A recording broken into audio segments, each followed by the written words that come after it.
Hello friends, hello Telugu ఛానల్కి స్వాగతం. ఆంధ్రప్రదేశ్ ముఖ్యమంత్రి వైఎస్ జగన్మోహన్ రెడ్డి రాయచోటి ఎమ్మెల్యే శ్రీకాంత్ రెడ్డి తన క్యాంప్ కార్యాలయానికి పిలిపించి సర్వేలో మీ పరిస్థితి బాగోలేదని ఏం చేయాలో సలహా అడిగారు.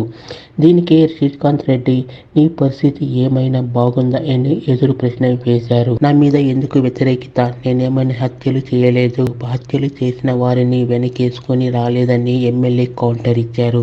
ఈ సమాధానంతో జగన్ రెడ్డి ముఖం చిరాకుతో ఎర్రబడింది. వెంటనే పరిస్థితి గమనించిన వైవి సుబ్బారెడ్డి అక్కడి నుంచి ఆ ఎమ్మెల్యేను బయటికి తీసుకెళ్లిపోయారు. తాను కాంగ్రెస్లో చేరుతానని వదంతులు ఖండించినప్పటికీ ఈ వదంతులను వైసీపీ శిబిరం పుట్టించిందని ఆయన వర్గం ఆగ్రహంగా ఉంది.